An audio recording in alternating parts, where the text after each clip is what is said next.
My name is Heather Rates, and today I will be talking about consideration for ELL evaluation. And ELL means English Language Learners. Okay, so hopping right in, we have an overview of what I'll be discussing. So first off, we have dialects and assessments, interventions, and then we have overrepresentation and underrepresentation of ELL students in special education. Okay, so the impact of dialects on assessment approaches in oral language. So when we first, there are two positions when it comes to theories on dialect. And the first one is that dialect is a language deficit. So this means that that dialects are not considered a true language. They are because they are a variation on the standard, and since they are a variation, they don't think of it as a true language. Whereas the second position views it as a true language. It's just a different form of the standard language. So when assessing dialects, there are three errors that impact the assessment approaches. So the first one is the assumption that group members um, are normal dialect speakers. So this means that you hear that, or you assume that because this person is speaking with a dialect, that they just automatically are a part of that group, and they fail to assess their language competency because of that. And then the second one is overcompensating for dialect, which means that when they are assessing the dialect, just they assume that language disorders are characteristics of the dialect and not the language disorder. And then there's also the undercompensating, which is where they're mistaking the dialectal differences as a language disorder. Okay.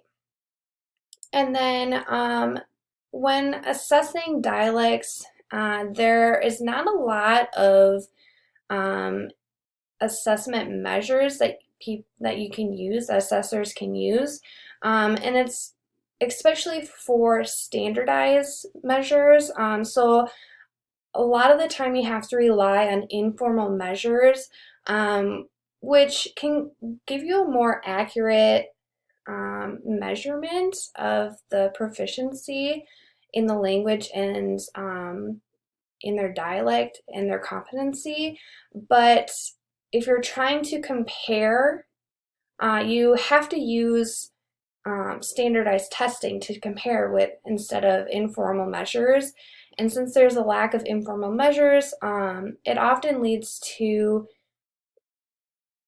the need for re-norming the test. So instead of, a lot of times you're using standard English as the main standardized group that are testing for the norm, but this does not give you an accurate reading on the student's proficiency. So one option is to re-standardize or re-norm the test by using a group of students that are in the testing students dialectal group.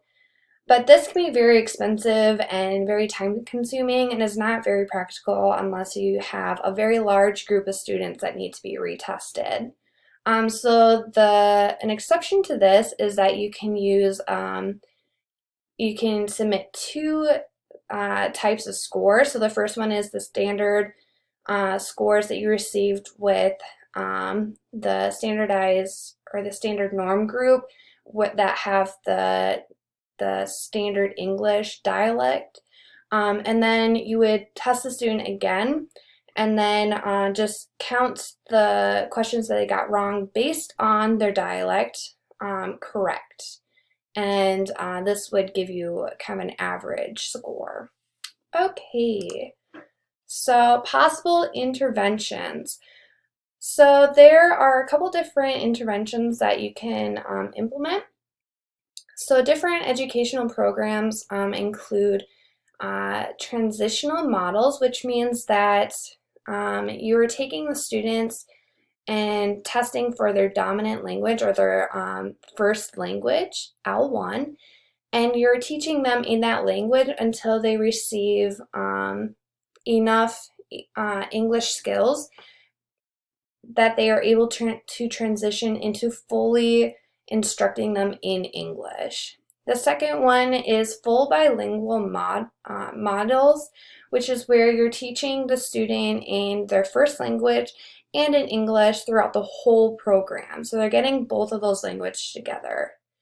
And then the third one is English for speakers of other language, which is shortened for, or which is shortened as ESOL. And this is just a very rapid development of basic English skills to get those students reintegrated back into the general education classroom. So when it comes to students with disabilities, they are able to have a mixture of bilingual and special education services provided for them. Or they can have, in some cases, some programs are available where it's special education already comes with the bilingual aspect of it. So you may have a teacher, special education teacher who is bilingual and will teach in that student's first language, but also has the English to help support them with the English. Or sometimes you'll have special education classes and a bilingual tutor will come in, or a bilingual aide will come in to support the student and with those needs. Or sometimes you'll just have the special education services in a bilingual classroom setting. So there's a couple different options for students in that sense. Okay, so for special education, students are often overrepresented and under-identified when it comes to ELL students. And a reason for this is that there's not a lot of assessments available for determining if the students have a language disorder or how that is impacting their disability.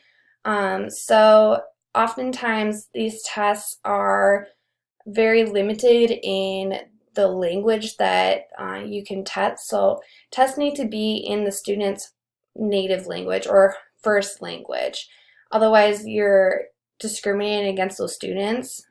So unless the student speaks English, there's not a lot of options for students to take tests. So if you're a Japanese student, you can have a tutor come in, but the tutors can already give you additional information that a normal student wouldn't get without the tutor. So there's a lot of considerations and a lot of areas that need to be considered when assessing these students. And this can lead to the overrepresentation or over-identification of ELL students in special education. The next is the standardization sample. So as I was talking about before with the norms tests and having to re-norm those tests is because these students are testing in maybe they are able to test in English, but if they're testing in English and they're an EL student and the standard norm is students whose main language is English already have an advantage over those EL students and have caused that over-identification of those students, those EL students, because they are not quite meeting those language requirements of the native-born English speakers. And so they may show that they are having deficits in their or language disorder characteristics, when in fact they really just need a test that supports their language learning. And Another point is the administrators and teachers. So when administering these tests, teachers need, the administrators need to be native speakers of the student's first language. So you can't have an English speaking administrator for a student who's taking a Spanish test, because if you need to answer questions or explain directions, you're not explaining it in a way that's clear to the students, which can cause them to mess up on the test when they normally would not have. And a lot of the times these teachers are not fully trained, or teachers or administrators are not fully trained in administering these tests or providing support for the ELL students. And then there's also the assumption that true disorders are dialectal characteristics, which I was talking about a little bit earlier. So this is where you're seeing these characteristics of a language disorder or other form of disorder, and you're assuming that it is a part of this dialect, and it's causing an overrepresentation in special education. So when it comes to under identification, you can make, assessors can make mistakes in the dialectal differences for language disorders. Excuse me. And then there's a lack of availability of assessments. So again, there's not a lot of assessments out there that uh, the assessment teams can choose from. So oftentimes, if there's not enough assessments available, sometimes assessors will just decide not to assess the student for special education, which is kind of ridiculous because these students need to be assessed, and that is very discriminatory, but it does happen if they feel like they can't assess these students. So again, they can bring one solution to this problem is to bring in interpreters, but interpreters can give them extra help on these tests than they normally would have, and that would give them the under identification because they are giving extra help, and so they may not show that they need that help because they are receiving the help when they are taking these tests. All right, thank you.